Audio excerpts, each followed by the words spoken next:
अंग्रेज कह रहे हैं वो ये कि भारत में फसलों की विविधता सबसे ज्यादा दुनिया में भारत में ही है। एक अंग्रेज कह रहा है कि भारत में धान के कम से कम 1 लाख प्रजाति के बीज हैं, कम से कम 1 लाख प्रजाति के बीज हैं। और ये बात अंग्रेज कह रहा है सन 1822 के आसपास कह रहा है। सन 1822 तक इस देश में धान की 1 लाख से ज्यादा प्रजातियां मौजूद थी और आज सन 2009 के आते आते भी 50,000 धान की प्रजातियां तो अभी भी इस पूरे देश में मौजूद है, सन 2009 के आते आते भी। तो इतना ज्यादा विविधता वाला ये देश है। फिर अंग्रेज कहते हैं कि भारत में सबसे पहला हल बना पूरी दुनिया का और सारी दुनिया ने हल बनाना और खेत में हल को चलाना भारतवासियों से सीखा है। ये भारत का सारी दुनिया को सबसे बड़ा कंट्रीब्यूशन है। फिर एक अंग्रेज कहता है कि हल के अलावा खुरपी आप समझते हैं निराई गुड़ाई करने के लिए उपयोग में आती है। खुरपी है, खुरपा है, हसिया है, हथौड़ा है, बेलची है, कुदाली है, फावड़ा है, पवित्र है, रहट है, ये सभी शब्द आपके शायद जाने पहचाने हैं। अंग्रेज कहते हैं कि ये सब चीजें दुनिया में बाद में आई हैं, भारत में सैकड़ों साल पहले ही ये बन चुकी हैं और इनका उपयोग होता रहा है। माने खुरपी, खुरपा, हसिया, फावड़ा, कुदाली जो सारी दुनिया में आज भी इस्तेमाल होते हैं खेत के लिए, वो भारत में सबसे पहले विकसित हुई हैं। और बीज को एक पंक्ति में बोने की जो परंपरा है वो हजारों साल पहले भारत में विकसित हुई है। दूसरे देशों को तो उसकी कभी कल्पना नहीं रही है। और इसी तरह अंग्रेजों के इंग्लैंड में 1750 में पहली बार कुछ किसानों ने भारत आकर खेती सीखी और यहां से जाकर अपने इंग्लैंड में उन्होंने कुछ प्रयोग किए और उसके बाद खेती का काम थोड़ा बहुत उनके यहाँ आगे बढ़ा। उसके पहले कोई उनके यहाँ रिकॉर्ड्स नहीं मिलते हैं कि खेती उनके यहाँ कोई बहुत अच्छी होती थी। तो आप पूछेंगे 1750 के पहले ये इंग्लैंड वाले जीते कैसे थे या स्कॉटलैंड वाले कैसे जीते थे अगर खेती इतनी अच्छी नहीं थी? वो जंगल के द्वारा होने वाले उत्पादन और पशुओं को शिकार करके उनके द्वारा उत्पादित होने वाले मांस पर जिंदा रहते थे। जंगल से जो कुछ मिल गया और पशुओं को मारकर जो मांस पैदा कर लिया उसी को खाकर उनका जीवन हजारों साल गुजरा है। और जिस समय इंग्लैंड वाले या यूरोप वाले 2 ही चीजें खा पाते थे, या तो मांस या तो जंगल के फल, उस समय भारत में खाने के लिए 1 लाख किस्म के चावल उपलब्ध हुआ करते थे। तो बाकी चीजों की तो बात छोड़ दीजिए आप। तो ऐसी अद्भुत हमारी कृषि व्यवस्था रही है। और इसी कृषि व्यवस्था के साथ थोड़ा आगे 2-3 बातें और कहता हूं कि कृषि व्यवस्था जब इतनी अद्भुत रही हमारे देश में तो उत्पादन सारी दुनिया में सबसे ज्यादा हम करते रहे और उस उत्पादन को दुनिया भर के देशों में हम निर्यात करते रहे। तो भारत से लोहा ही निर्यात नहीं किया हमने, कपड़ा ही निर्यात नहीं किया है। हजारों साल तक भारत का चावल दुनिया में निर्यात हुआ है। हजारों साल तक दालें भारत ने दुनिया को निर्यात की है। हजारों साल तक भारत में बनाया हुआ गुड़, ये जो शक्कर बनती है ना चीनी, ये तो अभी 100 साल पहले बनना शुरू हुई है। उसके पहले गुड़ बनता था और गुड़िया शक्कर बनती थी। तो गुड़ और गुड़िया शक्कर सारी दुनिया को हजारों साल तक भारत ने उत्पादित करके खिलाई है। और खाने पीने की हजारों चीजें दुनिया भर के देश हमसे खरीदते रहे हैं और हमको बदले में सोना, चांदी, हीरे जवाहरात मिलते रहे। अब मैं एक आखिरी बात कहना चाहता हूं आपसे, वो ये कि भारत ने कृषि उत्पादन में सर्वोच्चता हासिल की, भारत ने औद्योगिक उत्पादन में सर्वोच्चता हासिल की, भारत ने व्यापार में सर्वोच्चता हासिल की।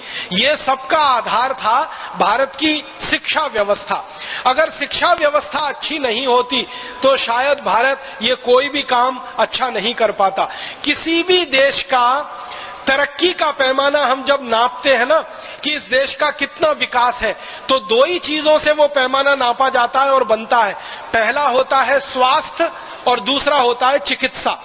भारत का स्वास्थ्य दुनिया में सबसे अद्भुत रहा है क्योंकि इस देश में चिकित्सा विज्ञान दुनिया में सबसे ज्यादा उन्नत स्थिति में रहा है। चिकित्सा विज्ञान में हजारों किस्म की आयुर्वेद की जड़ी बूटियां और सर्जरी की सारी विद्या पूरी दुनिया को यहीं से गई है। और अभी जो सर्जरी के पुराने दस्तावेज मिलते हैं वो बताते हैं कि भारत में हिमाचल प्रदेश और पूरा महाराष्ट्र, कर्नाटक, आंध्र प्रदेश, तमिलनाडु, केरल, ये 7-8 राज्य थे जहां सर्जरी के सबसे बड़े शोध केंद्र चला करते थे।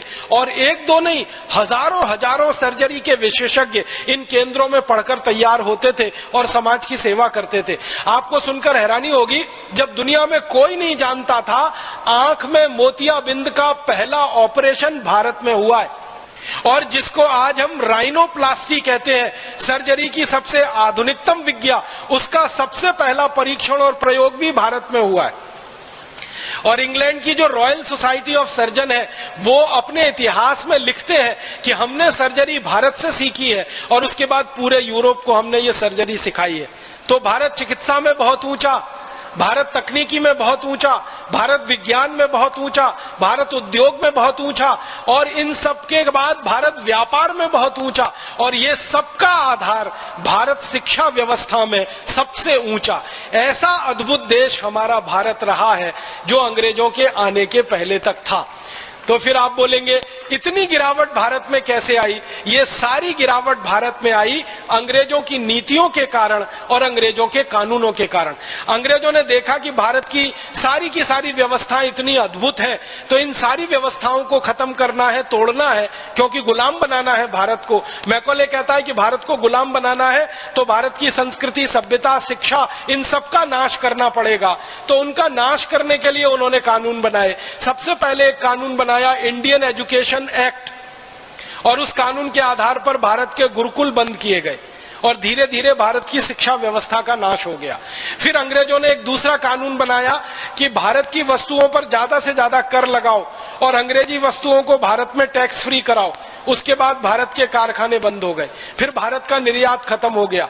फिर भारत की कृषि व्यवस्था के लिए अंग्रेजों ने कानून बनाया कि किसानों के ऊपर 90% लगान लगाओ और किसानों की जमीनें छीनने के लिए लैंड एक्विजिशन एक्ट बनाओ।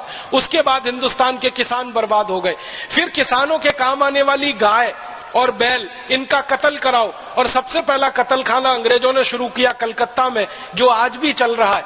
अंग्रेज उसमें 350 गाय रोज काटते थे, अब उस कत्ल खाने में 14,000 गाय रोज कट रही है। तो ये सारी की सारी दुर्व्यवस्था जो हमारे यहाँ पैदा हुई, वो अंग्रेजों की गलत नीतियों के कारण और अंग्रेजों के गलत शासन व्यवस्था के कानूनों के कारण हुई। अगर अंग्रेजी शासन नहीं होता और अंग्रेजी कानून इस देश में लादे नहीं जाते, तो आज मैं इस बात को बहुत विश्वास से कह सकता हूं कि आज भी भारत दुनिया का सर्वोच्च शिखर पर बैठा हुआ देश होता, चिकित्सा में, शिक्षा में, उद्योग में, व्यापार में, तकनीकी में, विज्ञान में। अगर अंग्रेज नहीं आते, ईस्ट इंडिया कंपनी नहीं आती, अगर अंग्रेजी कानून इस देश पर नहीं लादे जाते और अंग्रेजी नीतियां इस देश में नहीं चलाई जाती, तो अभी भी भारत अद्भुत होता, सारी दुनिया की महाशक्ति होता, परम वैभवशाली देश होता। लेकिन दुर्भाग्य के अंग्रेज आए और उन्होंने ये सब किया। अब हमें क्या करना चाहिए? भारत स्वाभिमान के कार्यकर्ता के नाते मुझे ये लगता है कि हमको, जो भारत कभी अंग्रेजों के आने के पहले था, विश्व शिखर में सर्वोच्च सत्ता पर बैठा हुआ सर्वश्रेष्ठ देश, वैसा ही भारत फिर बनाना है। यही हमारे भारत स्वाभिमान के लिए सपना है, और इसी सपने को पूरा करने के लिए हम सब परम पूजनीय स्वामी जी के नेतृत्व में सेना बनकर काम करें, और सेना बनकर अपने सेनापति के आदेश पर वो सब कर डालें जो इस भारत के गौरव को फिर से वापस लाने में हमारी मदद कर सके। आप सभी का बहुत आभार, बहुत धन्यवाद।